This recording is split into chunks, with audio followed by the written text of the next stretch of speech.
धोने वाली बहू। शादी के पहले से ही विभा को कपड़े धोने का बड़ा शौक था। कभी नल के नीचे तो कभी तालाब के पास। अरे मेरी नीली वाली लुंगी नहीं दिख रही है। विभा की अम्मा कहाँ रखी है लुंगी? अरे वो तो विभा ने परसों ही धोकर रखी थी आपकी अलमारी में, देखो वहीं होगी। वो ना मैंने आज धो दी, मुझे लगा कि गंदी हो गई होगी।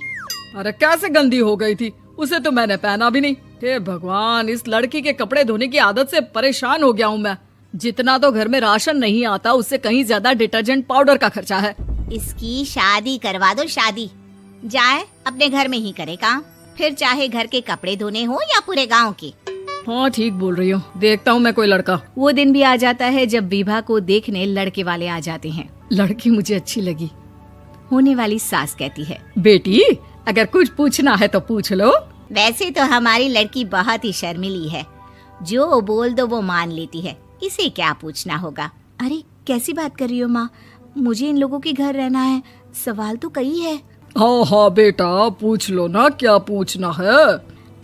आप लोगों के घर कपड़े कौन धोता है? सास का मुंह बन जाता है। देखो अगर तुम ये कहना चाहती हो कि तुम्हें कपड़े धोने नहीं आते तो सुन लो, कपड़े मैं ही धोती हूँ, लेकिन तुम्हारे आ जाने के बाद मैं रुमाल तक नहीं धोऊंगी। अरे चुप रहना भाग्यवान, बहू बेचारी घर आई नहीं, उसे डराना शुरू कर दिया। वो क्या है ना बिटिया, अभी तक तो ये कल्लू की माँ ही धोती थी, लेकिन अब तुम्हारे पापा तो दहेज में वॉशिंग मशीन देंगे ही।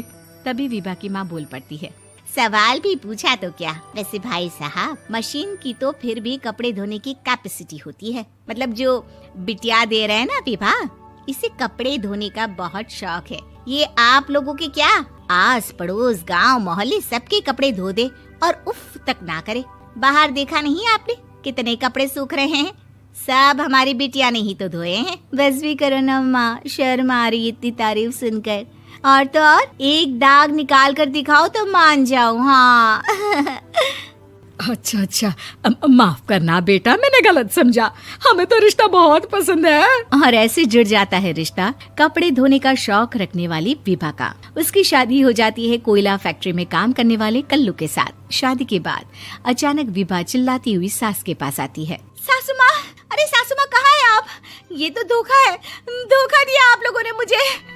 इसे ससुर के चक्कर के बारे में पता चल गया। अरे तो उसमें तुझे क्यों धोखा मिला है? अरे नल में पानी नहीं आता, कपड़े कैसे कब धुलेंगे? अच्छा तू पानी नहीं आ रहा उसकी बात कर रही है। तो आपने क्या सोचा? कुछ नहीं। अच्छा तेरी माँ ने कहा था कि कपड़े धोने का शौक है तुझे, याद आया मुझे। शौक शौक बोलकर कपड़े धोने वाले मेरे जुनून को कम ना आके सासू माँ, कपड़ा धोना मेरा गुरूर है।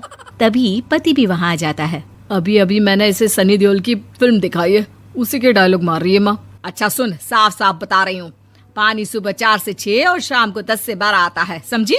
विभा टाइमिंग सुनकर हैरान हो जाती है। ये क्या भूतों का मोहल्ला है?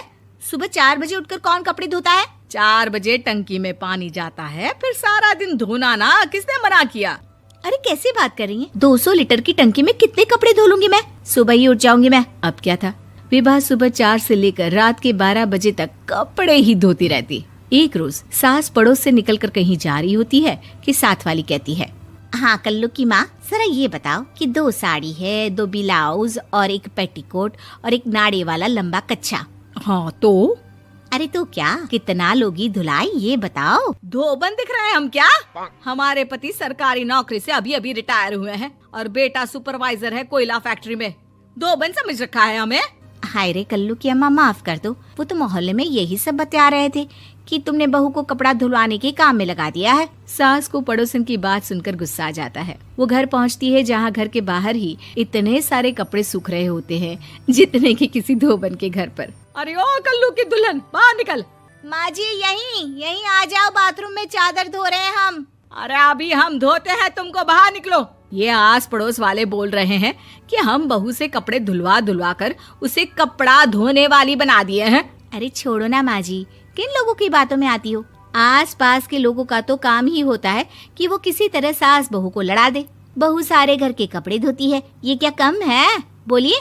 सास को भी लग जाता है कि वो बहू का ये सनकीपन नहीं छुड़वा सकती, इससे अच्छा है कि खुद ही चुप हो जाए।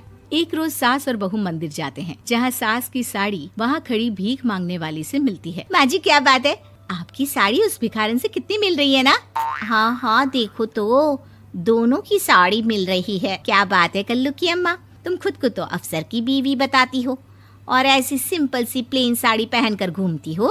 सिंपल और प्लेन नहीं है ये साड़ी। तो क्या सोने के धागे से फूल बने हैं? कुछ भी सासू माँ, कुछ भी। हाँ बने थे इस साड़ी में सोने के धागे से फूल। मेरे पति लेकर आए थे मद्रास से स्पेशली मेरे लिए 10,000 की। ताहे भाई साहब इस भिखारन के लिए भी सेम टू सेम साड़ी लेकर आए होंगे 10,000 की। सास उस वक्त तो कुछ नहीं कहती, लेकिन बहू के साथ घर आती है और अलमारी से एल्बम निकाल कर लाती है। ये साड़ी देख रही है, ये वही साड़ी है जिसे मैंने अभी पहना था। इस साड़ी में ये जो चमकदार फूल दिख रहे हैं ना, ये सोने के धागों से काढ़े गए हैं। लेकिन तू लोकल वॉशिंग मशीन ब्रश से घिस घिस कर सारे फूलों को निकाल कर साड़ी प्लेन कर दी। मुझे माफ कर दीजिए सासू माँ। और तो और, जब मैंने तुझे तेरी गलती के लिए कुछ नहीं कहा, लेकिन तूने तो सबके सामने मेरा मजाक ही बना दिया। क्यों? बहू को समझ में आ जाता है कि अब से उसका कपड़े धोना बंद।